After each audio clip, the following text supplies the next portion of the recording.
नमस्कार, आप देख रहे हैं सिटी पोस्ट लाइव और मैं हूं आपके साथ प्रभाकर पांडे। आपको बता दें, बिहार के मंत्री अशोक चौधरी ने वक्फ मामले पर एक बड़ा बयान दिया है जो अब राजनीतिक हलकों में चर्चा का विषय बन गया है।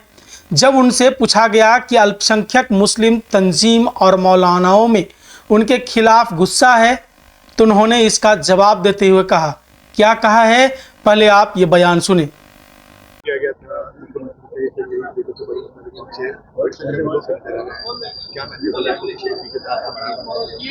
नहीं, देखिए मैसेज क्या है, ये तो ईद और बकरीद तो त्योहार का समय है।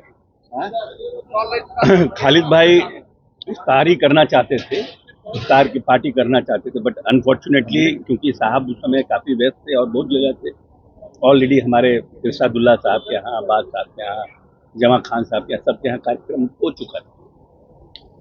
तो इनको साहब ने कहा ईद की, लेकिन क्योंकि ईद के दिन खुद ही व्यस्त थे, फिर साहब नहीं मिला था, इसलिए ईद का तो महीने दिन तक ईद का त्योहार चलता है, इसलिए आज ईद मिलन का कार्यक्रम रखा है। अपने सभी शुभचिंतकों को भी बुलाया, माननीय हम लोगों को भी बुलाया है। तो ताजमहल का बैकग्राउंड दिया हुआ है, क्या मैसेज देने को की? ताजमहल का बैकग्राउंड तो ताजमहल तो पूरा वर्ल्ड हेरिटेज है, इसमें वर्ल्ड हेरिटेज को ये तो है ही ना, हिंदुस्तान का नया चीज, इसमें कहाँ कोई वर्ल्ड हेरिटेज है कि नहीं है?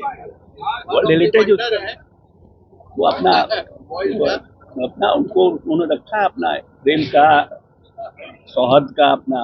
आपके विरोधी सर संशोधन बिल पर जो जेडीयू ने स्टैंड लिया उस पर काफी सवाल। देखिए, विरोधियों का काम है करना, विरोधी अपने तरीके से अपनी बात को रखते हैं। नीतीश कुमार ने 20 साल तक अल्पसंख्यकों का काम करके ये दिखाया है कि हम भारतीय जनता पार्टी के, देश का किसी नेता की औकात नहीं है कि भारतीय जनता पार्टी के साथ रह करके भी माइनॉरिटी के हितों की रक्षा इस तरह से कर सकते हैं। किसमें हिम्मत है कि जो लोग बवाली लोग हैं, वो लोग बड़े बड़े नेताओं से जुड़े हुए हैं और उनको प्रदेश के हित में जेल के अंदर बंद करने का, ये नीतीश कुमार है। इसलिए नीतीश कुमार पर जो प्रश्न उठाते हैं, पहले अपने गिरबान में झांक के देखें। हम लोगों को किसी से सीआर लिखाने का जरूरत नहीं है, ना हमको किसी मौलाना और इनका किसी का हमको आवश्यकता है। हम जनता के लिए काम करते हैं। जनता अगर समझती है नीतीश कुमार अच्छा आदमी है, मेरे लिए काम किया है, जनता वोट करेगी। राहुल गांधी कल आए थे, जब भी आते तो बोलते संविधान खतरे में है। हाँ, तो अब उनको लगता होगा, हम इसमें क्या कर सकते हैं। उन्होंने कहा कि हमें किसी मौलाना, मौलवी और तंजीम की जरूरत नहीं है। नीतीश कुमार जनता के लिए काम करते रहते हैं और यदि जनता को लगेगा तो वह नीतीश कुमार को वोट देगी। मंत्री अशोक चौधरी ने इस बयान के बाद राष्ट्रीय जनता दल पूरी तरह से हमलावर हो गया है। आरजेडी के प्रवक्ता शक्ति सिंह यादव ने कड़ी प्रतिक्रिया दी है और क्या कहा है, पहले आप ये बयान सुने।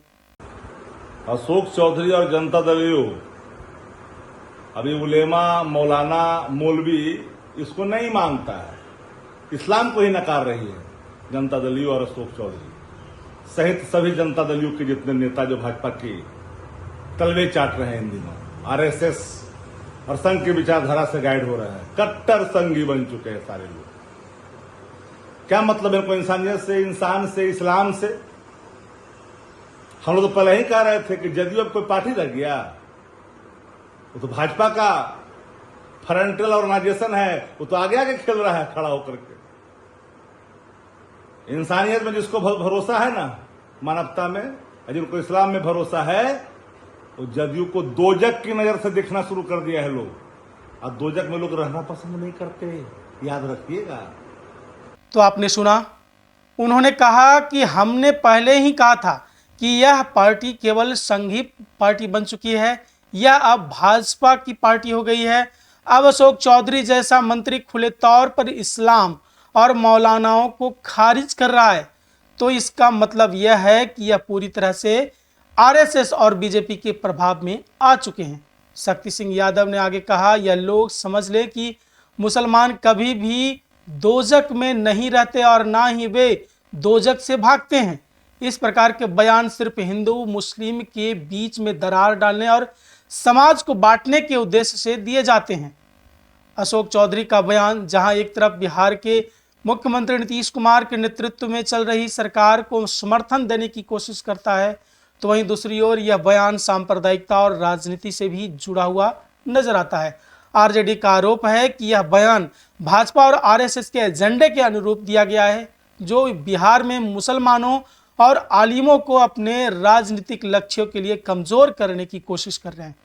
यह राजनीतिक बयानबाजी अब बिहार की राजनीति में और तीव्र होने की संभावना को बढ़ा सकती है और सियासत में इसकी गूंज लंबे समय तक सुनाई दे सकती है। तो फिलहाल इस खबर में बस इतना ही। आगे की खबरों के लिए देखते रहिए सिटी पोस्ट लाइव। धन्यवाद।